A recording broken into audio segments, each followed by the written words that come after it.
বন্ধুর ময়না পাখি খুব সুন্দর করে কথা বলে। তার লোভে পড়ে গিয়ে ঘাতক বন্ধু রাতের আঁধারে বন্ধুকে খুন করে পানিতে লাশ গড়িয়ে দেয়।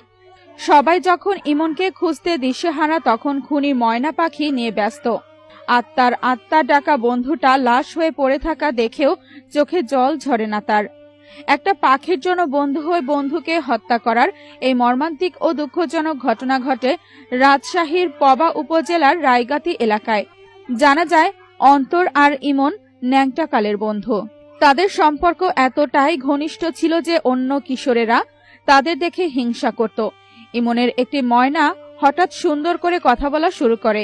পাখিটি কয়েকবার চেয়েছিল অন্তর, কিন্তু অনেক শখের আর আদরের পাখিটা দিতে রাজি হয় না ইমন।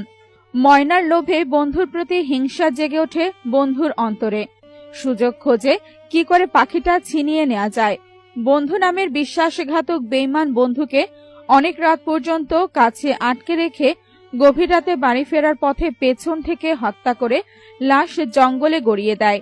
নিখোঁজ হওয়ায় সবাই যখন ইমনকে খুঁজতে দিশেহারা আর কান্নায় জর্জরিত পরিবার, তখন কিঞ্চিত পরিমাণ আফসোস দেখা যায় না অন্তরের চোখে। খুনিটার লোভ জায়গা ময়নাকে নিয়ে ব্যস্ত ছিল। দুদিন পরে লাশ পাওয়া গেলে তাকে জেরা করা হয়। কথার মারপ্যাচে খুনি বন্ধু স্বীকার করে একটা ময়না পাখির লোভে তার শিশুকালের বন্ধুকে নৃশংসভাবে হত্যা করার কথা।